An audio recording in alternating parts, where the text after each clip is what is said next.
Hello दोस्तों, स्वागत है आपका हमारे YouTube चैनल मैथ गैराज पर। आज हम कक्षा 9 का अध्याय पहला संख्या पद्धति की प्रश्नावली 1.2 करने जा रहे हैं। आज हम ये प्रश्नावली 1.2 कंप्लीट कर देंगे। आपके किताब में इस प्रश्नावली के 4 क्वेश्चन दे रखे हैं, जिसमें से चौथा क्वेश्चन आपके परीक्षा में आने लायक नहीं है, तो वह क्वेश्चन मैं आपको नहीं कराऊँगा। तो हम देखते हैं पहला क्वेश्चन। नीचे दिए गए कथन सत्य है या असत्य। अब ये प्रश्नावली 1.1 का जो चौथा क्वेश्चन था वही पहला क्वेश्चन है, लेकिन इसमें कुछ बातें अलग पूछी गई है। तो इसमें पहली क्या पूछी गई है, प्रत्येक अपरिमेय संख्या। अब मैंने आपको अपरिमेय संख्या पहली प्रश्नावली 1.1 के बेसिक में समझाया था, है ना, वही है बातें। तो प्रत्येक अपरिमेय संख्या एक वास्तविक संख्या होती है, तो इसका आंसर सत्य ही होएगा, क्योंकि वास्तविक संख्याओं का संग्रह परिमेय और अपरिमेय संख्याओं से बना है। तो हमको लिखना है सत्य है, क्योंकि वास्तविक संख्याओं का संग्रह संख्याओं का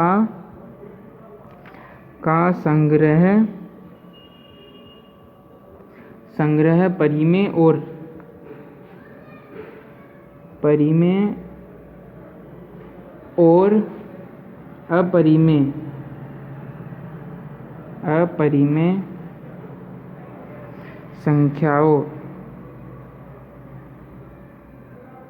संख्याओं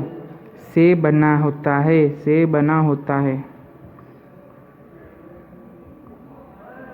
दूसरा क्या पूछ रहा है, संख्या रेखा का प्रत्येक बिंदु √m के रूप में होता है, जहाँ m एक प्राकृत संख्या होती है ना।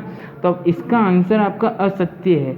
अब ये जो √m की बातें हैं, ये मैं आपको आगे आने वाली प्रश्नावली में बताऊंगा। तो ये असत्य क्यों है, क्योंकि कोई भी ऋण संख्या किसी प्राकृत संख्या का वर्गमूल नहीं हो सकती। असत्य है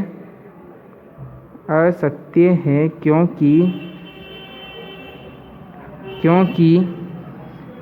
भी ऋण संख्या किसी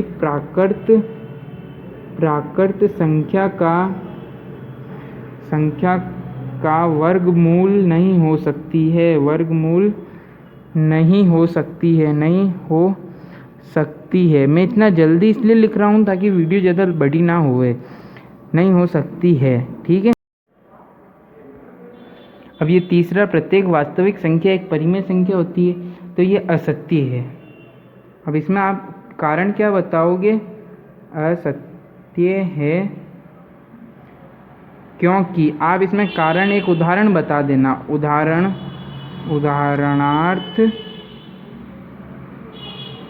उदाहरणार्थ दो वास्तविक संख्या है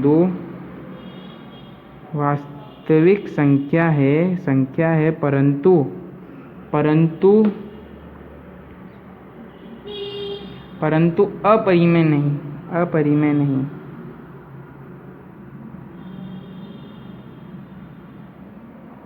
ठीक है, अब चलते हैं हम दूसरे क्वेश्चन में। अब ये प्रश्नावली 1.2 का दूसरा क्वेश्चन। तो इसमें आपको प्रश्न में ही उदाहरण ही पूछ रहा है, तो आप उदाहरण कोई भी दे सकते हो। जैसे ये पूछ रहा है, क्या सभी धनात्मक पूर्णांकों के वर्गमूल अपरिमेय होते हैं। तो इसका आंसर नहीं है, गलत है। मतलब नहीं, सभी धनात्मक पूर्णांक, आप पहले ऐसे लिखना, नहीं सभी धनात्मक पूर्णांकों के वर्गमूल अपरिमेय नहीं होते हैं,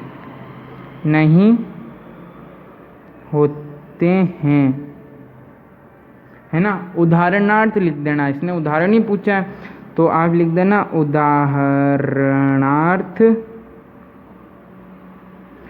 √2 नहीं, √4 एक रूट संख्या है, वर्गमूल संख्या है, तो इसको सॉल्व करने पर 2 आता है और 2 एक परिमेय संख्या है, एक परिमेय संख्या है। क्या है? तो ये आपका आंसर एक उदाहरण देखकर। ठीक है, तो इसी के साथ आपका दूसरा क्वेश्चन भी खत्म होता है। अब लास्ट तीसरे क्वेश्चन में चलते हैं।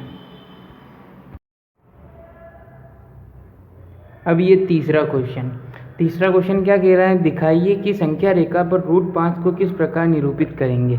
अपन संख्या रेखा पर निरूपित करेंगे तो इसके लिए अपन को कुछ मानना पड़ेगा। तो सबसे पहले तो आप लिखिए माना कि, और यहाँ पे अब लगेगा पाइथागोरस प्रमेय। पाइथागोरस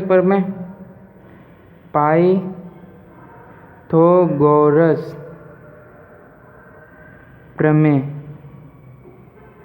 ये सूत्र लगेगा। इस सूत्र में आपको देखो क्या करना है, यह कोई नई चीज़ तो है नहीं, आपने इस सूत्र के बारे में पढ़ रखा है।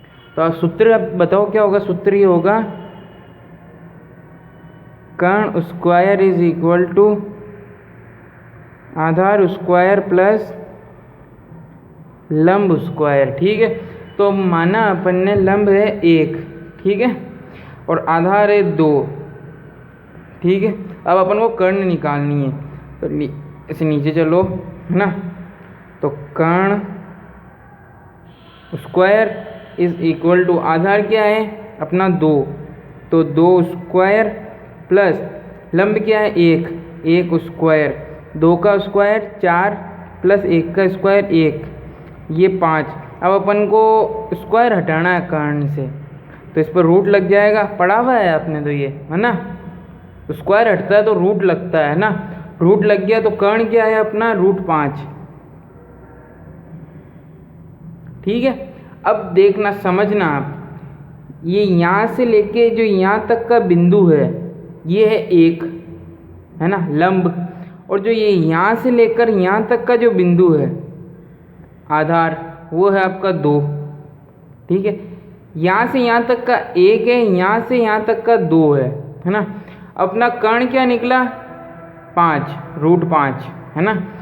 अब अपन अगर कर्ण को ऐसे नीचे लाते हैं, ऐसे बिंदु के पॉइंट में, तो यहाँ पर आता है, तो अपना ये लंबा ऐसे लंबा हो जाएगा, तो ये √5 हो जाएगा। इसको अपन को कर्ण को ऐसे नीचे लाना है, कर्ण रहेगा तो √5, इसको नीचे ले आएंगे तो ये ऐसा हो जाएगा। अब इसको संख्या रेखा पर निरूपित करते हैं अपन। अब इसको अपन को संख्या रेखा पर निरूपित करना। अब ये जो संख्या रेखा बननी है आपको स्केल की सहायता से 0 से छोटी बनानी, क्योंकि अपन को काम क्या कहाँ तक का है, 1 से 2 तक का काम है अपन का। ठीक है, तो देखो ये प्लस के 1 के 2 से तक का है ना, तो इसको आपको संख्या रेखा छोटी बनानी, लेकिन सब एकदम बराबर बनानी। जैसे ये देखो 0, फिर 0 1 सेंटीमीटर, ये 2 सेंटीमीटर, 3 सेंटीमीटर, जो भी है ना, आपको 1 सेंटीमीटर का लेवल बराबर रखना है। जैसे अब ये बीच का 0 लिखा मैंने, 1 2 3 4 5, -1 -2 -3 -4 -5। अब अपना ऊपर आधार क्या था, आधार और लंब क्या था 1 और 2, है ना। तो अपन 2 से चलते हैं, ये 2 से चलते हैं, इसको 1 सेंटीमीटर प्लस ले लेते हैं, ये 1 सेंटीमीटर, बस 1 ही है ना, और इस तरफ 1 के हटा देते हैं ये से कर्ण।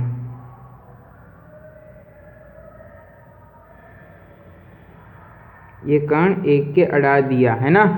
अब अपना कर्ण कितना है, ऊपर कितना आया था 1 √5 है ना, इसको अपन ऐसे ले जाएंगे, और ये जहाँ बिंदु टकरा रहा है ऐसे करके एक P पॉइंट लिख देना आप, और P पॉइंट करके कुछ भी पॉइंट लिख देना, O पॉइंट लिख देना, X पॉइंट लिख देना, Y पॉइंट लिख देना, है ना। √5 ये संख्या रेखा पर निरूपित हो गया आपके सामने। ऐसा ही है, इसी के साथ आपका प्रश्नावली 1.2 खत्म होती है। नेक्स्ट वीडियो में प्रश्नावली 1.3 में अपन मिलते हैं।